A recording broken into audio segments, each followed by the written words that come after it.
Alam ST.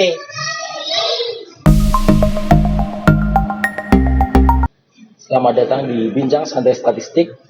Kali ini saya ditemani oleh seorang mitra statistik handal dari Kota Kupang, yaitu Ibu Evi. Mitra statistik merupakan seseorang yang bertugas sebagai petugas survei lapangan pada sensus dan survei yang telah diselenggarakan oleh Badan Pusat Statistik. Bisa memperkenalkan diri, Ibu Evi, silakan. Bisa disebutkan nama lengkap dan bertempat tinggal di mana, dan sudah berapa lama menjadi mitra statistik BPS. Selamat pagi. Nama saya Evi Margareta Rata. Saya mitra BPS Kota Kupang. Tinggal di Kelurahan Pasir Panjang, Kecamatan Kota Lama.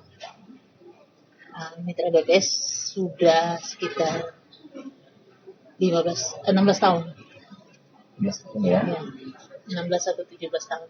2007. Mengapa Ibu Evi saya sebut sebagai mitra statistik handal?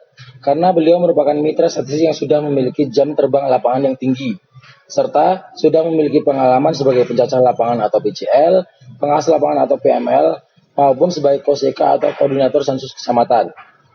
Bisa disebutkan sensus dan survei apa yang pernah diikuti sebagai petugas, berdasarkan kronologi tahun dan sebagai posisi apa? Silakan Ibu. Yang waktu pertama kali ikut kegiatan dari BPS itu di tahun 2007 itu survei biaya hidup. Itu sebagai pencacah lapangan, tugas pencacah lapangan. Kemudian sensus penduduk 2010 serta seluruh kegiatan survei dan sensus ya, Susenas, Sakernas dan triwulanan, neraca. Terus memang ada sebagai kortim dan atau PML dan sebagai pencacah lapangan juga. Badan Pusat Statistik atau BPS merupakan lembaga pemerintah non-departemen yang berperan dalam penyediaan data dan informasi statistik berkualitas. Dalam menjalankan fungsinya, BPS dilindungi oleh payung hukum yakni Undang-Undang Nomor 16 Tahun 1997 tentang Statistik.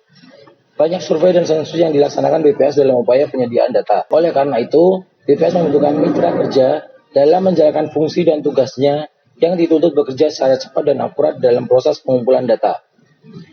Berbicara mengenai pengumpulan data, diadakan sensus pertanian 2023 di bulan Juni dan Juli. Jadi sensus pertanian ini sudah dimulai per 1 Juni kemarin. Ibu Evi dan tim telah selesai mengikuti pelatihan petugas sensus pertanian 2023 pada bulan Mei kemarin. Mungkin Ibu Evi bisa cerita bagaimana pendapat Ibu terhadap pelatihan yang sudah diikuti. Apakah materi pelatihan susah, kuesionernya tebal atau tidak, dan apakah aplikasi yang digunakan rumit? Silakan. Kemarin kita pelatihan 3 hari. Itu saya ikut gelombang yang kedua. Ya, materi yang disampaikan oleh Indah itu gampang untuk dimengerti karena mungkin sudah menguasai materi. Jadi ada banyak-banyak contoh kasus sehingga membuat kita tidak ngantuk di dalam kelas. Terus buat kita untuk lebih banyak untuk belajar untuk cara mengisinya sehingga kita tahu apa kesalahan yang kita buat itu, kita isi itu apakah benar atau salah. Sehingga kalau untuk ini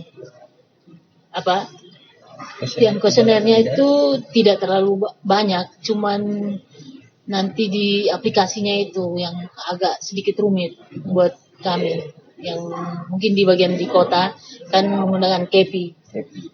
Jadi ada kadang error, susah untuk sinkron dan sebenarnya lebih rumit lah untuk bisa memakan waktu untuk berjam-jam di rumah respondennya menggunakan aplikasi itu dibanding dengan KEPI. Tidak dipungkiri lagi, mitra statistik BPS menjadi bagian tak terpisahkan dari kegiatan yang ada di Badan Pusat Statistik. Banyak tantangan yang dihadapi ketika menjadi seorang mitra yang mengemban tugas negara. Antara lain, medan wilayah survei atau sensus yang tidak mudah untuk ditempuh, sambutan responden yang terkadang kurang ramah, serta sulitnya memenuhi responden yang dituju. Menurut Ibu Evi, apa saja tantangan pelaksanaan sensus pertanian 2023, khususnya petugas yang mendapatkan wilayah kerja di ibu kota provinsi, yaitu di Kota Kupang? Karena banyak mitra baru, yaitu yang baru pertama kali ikut di kegiatan BPS pada sensus pertanian ini. Silakan. Kalau tantangan ya, Betul. Tantangan kalau di lapangan itu ya dengan responden Kota Kupang mungkin di kota, untuk khususnya di kota mungkin mereka lebih susah untuk dikunjungi. Ya, kesibukan responden itu sehingga kita kadang-kadang mengatur jadwal kita tuh sudah lewat dari waktu istirahat mungkin.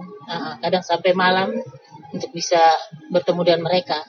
Terus ada juga yang agak galak, pernah diusir. Terus banyak lah. Terus untuk mitra yang baru mungkin kita kadang satu tim itu kita campur sama mitra yang baru toh. Jadi mungkin lebih sering kumpul sharing lah. Sharing untuk bisa memberitahukan mereka untuk solusi apa mungkin yang supaya mendapatkan hasil data yang paling baik gitu. Apa tips dan trik yang bisa Ibu Evi bagikan kepada mitra statistik yang baru sehingga mereka bisa cepat menyesuaikan ritme pekerjaan di lapangan? Iya, konsekuensi waktu, terus jadwal yang dibutuhkan itu, sama lebih banyak lagi probing mungkin. Terus maulah untuk belajar dan mendengar mungkin pengalaman yang kita sudah pernah ini itu dari senior yang mungkin trik dan tipsnya bagaimana ketika menghadapi responden yang mungkin galak atau yang susah untuk memberikan informasi. Kegiatan sensus pertanian ini diselenggarakan serentak se Indonesia pada bulan Juni dan Juli 2023. Kegiatan ST 2023 dilakukan untuk mengakomodir variabel yang dibutuhkan untuk kelengkapan data pertanian berkembang sangat dinamis, menjawab kebutuhan data baik di level nasional maupun internasional, dan dirancang untuk memperoleh hasil yang berstandar internasional dengan mengacu pada program Food and Agriculture Organization FAO yang dikenal dengan World Program for the Census of Agriculture. Sebagai mitra statistik andalan, apa harapan Ibu Evi kepada masyarakat di Kota Kupang ataupun masyarakat NTT secara keseluruhan terhadap petugas yang akan datang mendata sensus pertanian 2023 ke rumah masing-masing? Silakan. Kami sebagai petugas mitra BPS Kota Kupang mungkin lebih mengharapkan lagi respon yang baik dari masyarakat terhadap kami, karena data ini sangat penting untuk kemajuan daerah kita, negara kita.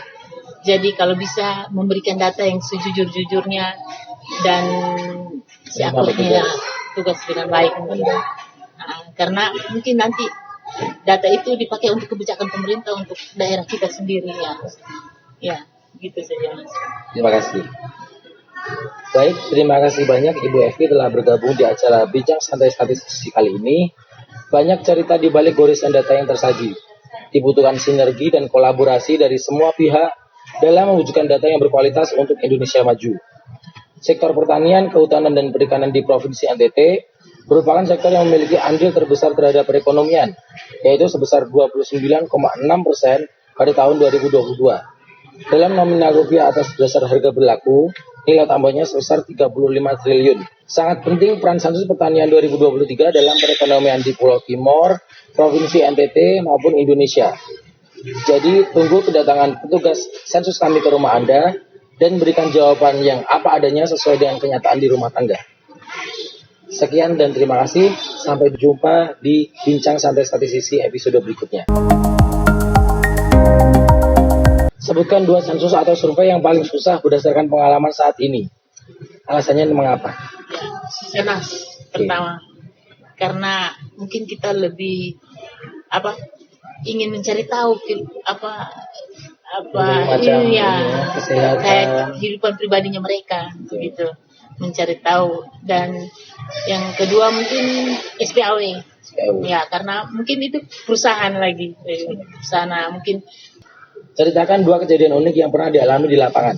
Ya, pernah dikejar anjing, diusir sama responden, pernah dimarahi gitu. Kalau dikejar anjing itu waktu kegiatan apa ya? Di Sisenas. Wisnu. Nah, pokoknya banyak. Sampai barusan yang ST juga dikejar sama anjing. Itu sudah. Dan sekarang Bukan anjing malah. ini ya sedang musim rabies. Iya betul. Ya saja. Makanya kemarin kita mungkin agak lebih waspada sedikit dengan anjing. Sebutkan komoditas pertanian atau perkebunan, peternakan atau perikanan unggulan yang ada di Kota Kupang. Yang paling banyak. Yang paling banyak mungkin kebetulan saya dapat di daerah Kota Poa itu konsentrasi itu sayur-sayuran sama ternak, babi, sapi. Nah, sayur-sayurannya apa? sawi, kangkung, bayam, ya, sama jagung.